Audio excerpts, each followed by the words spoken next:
அனைவருக்கும் வணக்கம் மக்களே. நம்ம பார்த்திங்கன்னா அண்ணாமலையாரை அப்பான்னு சொல்லிட்டு உரிமையாக அழைப்போம். அப்பா அப்பா அம்மா அப்படின்னு சொல்லிட்டு உரிமையாக அழைப்போம். ஆனால் வல்லால மகாராஜாவுக்கு பார்த்திங்கன்னா பையனாக அண்ணாமலையார் தாங்க. அதனால் பார்த்திங்கன்னா இந்த வீடியோவில் வல்லால மகாராஜா இறந்த செய்தியை அண்ணாமலையாருக்கு தெரிவிக்கும் தருணம் தாங்க நம்ம இந்த வீடியோவில் பார்க்க போகிறோம். வாங்க அந்த காட்சிகளே பார்க்கலாம். இந்த நிகழ்வு எப்போ நடக்குன்னு பார்த்தீங்கன்னா ஒவ்வொரு ஆண்டும் தைப்பூச தண்ணி நடக்குங்க. தைப்பூச தண்ணிக்கு பார்த்திங்கன்னா இந்த நிகழ்வு நடக்கும். அதுக்கு பார்த்திங்கன்னா முதல்ல அண்ணாமலையார் கோயிலேருந்து வெளியே மாடு இது சுற்றி அன்றைக்கி பார்த்திங்கன்னா ஈசான குளத்தில் அண்ணாமலையாருக்கு தீர்த்தவாரி நடைபெறுங்க. தீர்த்தவாரி முடிந்து அங்கே பார்த்திங்கன்னா ஈசான மண்டபத்திலே பார்த்திங்கன்னா அன்றைக்கி அண்ணாமலையார் அங்கேயே இருந்து அங்கே அபிஷேகம் நடந்து அலங்காரம் முடிஞ்சு பார்த்திங்கன்னா தீபாவளி ஆகிடுங்க. இப்போ பார்த்திங்கன்னா ஈசான மண்டபத்தில் இருக்காருங்க அண்ணாமலையார். இப்போ பார்த்திங்கன்னா அண்ணாமலையாருக்கு அபிஷேகம்லாம் முடிஞ்சு தீபாவளி காட்டி அண்ணாமலையார் திரும்பி கோயிலுக்கு வர ரெடியாக வராருங்க. இப்போ தான் பார்த்திங்கன்னா அந்த நிகழ்வு நடக்குங்க. இவர் கோயிலுக்கு வரும் வழியில் தான் பார்த்திங்கன்னா அந்த நிகழ்வு நடக்குங்க. இப்போ பார்த்திங்கன்னா கோவிலுக்கு கிளம்ப வாகனத்தில் புறப்பட தயாராக இருக்காருங்க.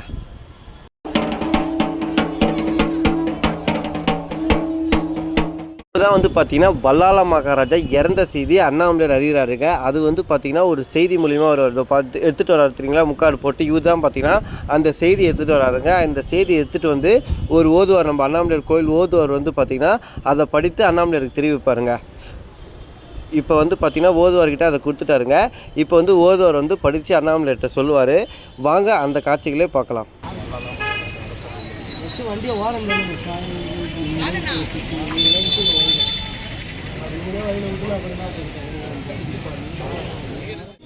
நவமணிகளால் அழகு செய்யப்பட்ட மாளிகைகளையும் வானவல் ஆகிய சோலைகளையும் அருந்ததிக்கு ஒப்பான வடிவமும் கற்பம் வாய்ந்த கணிகை இருமுடையது.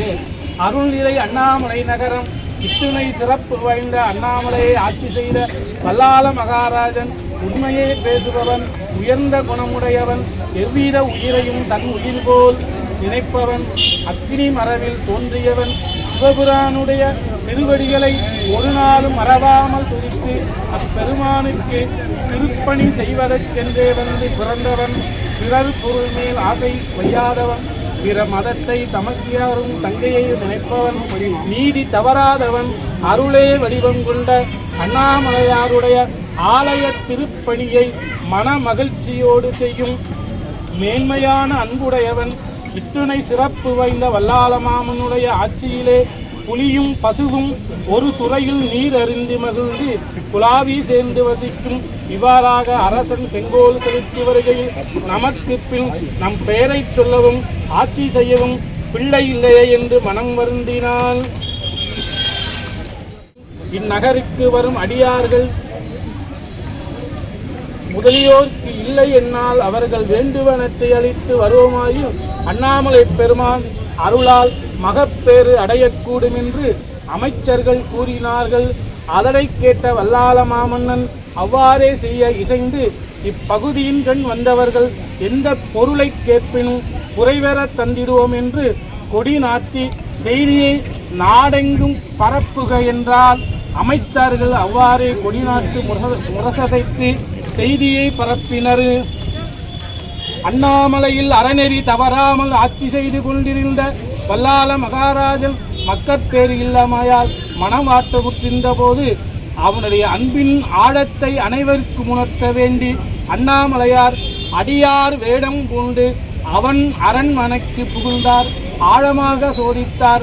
அச்சோதனையில் அரசர் பெருமார் அவன் அருள் துணை கொண்ட வெற்றி கண்ட போது அடியவராக வந்த அண்ணாமலை பெருமான் அலறி அழுதிடும் குழந்தை எடுத்தணைத்து உச்சி மோந்து உவகை அடைகின்ற போது குழந்தையாய் இருந்த இறைவன் மறைந்தருளினார். இத்துணையும் இறைவன் திருவிளையாடல் என்றறிந்த மன்னன் மனம் கலங்கி போனான். ஐயனே, நினது திருவுளச் செயலை அறிவேனோ, அறிவிலும் யாங்கள் மெய்யனே, கண்கள் முன்றுடையானே, வேதனே வேதநாயகனே, துய்யனே, எம்மை சோதனை செய்யவோ சுதன் எனத் தோன்றியே மறைந்தீர், செய்யனே எங்கட்கு என் விதி என்று தேவியரோடு அரசனும் மெலிந்தான். இவ்வாறே அரசன் அரற்றினான். அப்போது இறைவன் உமாதேவியுடன் சிவகணங்கள் சூழ்ந்திருப்ப அயன் அரி முதலியோர் பின்தொடர்ந்து வர வல்லால மகாராஜனுக்கு முன்னே தோன்றியருளினார்.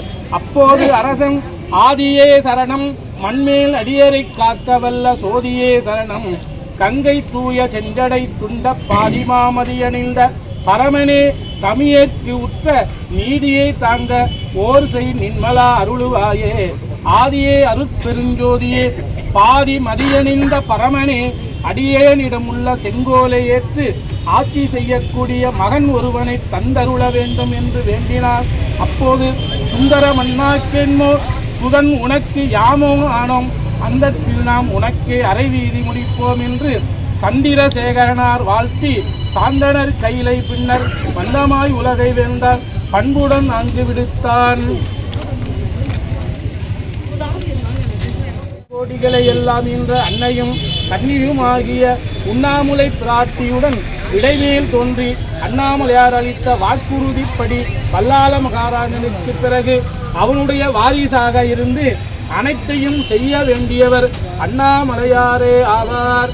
தை மாதம் பூச நட்சத்திரம் பூர்ணிமையோடு கூடிய புனிதனான நன்னாளில் மகர புத்திய தீர்த்தவாரிக்கு அண்ணாமலை பெருமான் ஈசானிய தீர்த்தத்துக்கு சென்று திரும்பும்போது அண்ட சராசரங்கள் எல்லாம் தந்தையாகி அருள் நிறை உண்ணாமுலை எம்மையாருடன் எழுந்தருக்கும் எல்லாமல்ல அண்ணாமலை பெருமானுடைய பொற்பாத கமலங்களுக்கு வீர வசந்த வைபோக வல்லாள மகாராஜாவின் முதல் அமைச்சர் படிமிசை முடியும் பணிந்து எழுந்து திசை நோக்கி வணக்கம் தெரிவித்து விண்ணப்பித்து கொள்ளும் செய்தியாவது, பெருமானே, உம்முடைய தந்தையார் கப்பம் செலுத்த மறுத்த ஒட்டிய நாட்டோடு அரசன் மேல் படையெடுத்து சென்றார்.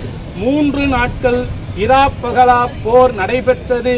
வெற்றி கொள்ள இயலாது பார்த்தீங்கன்னா வல்லாள மகாராஜா இறந்த செய்தி பார்த்தீங்கன்னா அண்ணாமலையார் கேட்டுறாருங்க. இது பார்த்தீங்கன்னா தை மாதம். அடுத்து பார்த்தீங்கன்னா மாசி மாதம் தண்ணி பார்த்தீங்கன்னா மாசி மகத்தன்று கௌதம நதிக்கரைக்கு போயிட்டு பார்த்தீங்கன்னா ஒரு அப்பாவுக்கு பார்த்தீங்கன்னா மகன் திதி கொடுப்பாருங்க. அதை காரியம் செஞ்சுட்டு அதுக்கப்புறம் நம்ம அண்ணாமலையார் கோயிலுக்கு பார்த்தீங்கன்னா மகுடாபிஷேகம் செஞ்சு நம்ம ஊர் அரசனாக பொறுப்பேற்றுப்பாருங்க. இதோட பார்த்தீங்கன்னா இந்த நிகழ்வு முடிந்தது. இதுவரை இந்த வீடியோ தொடர்ந்து பார்த்த அனைவருக்கும் நன்றி, வணக்கம் மக்களே.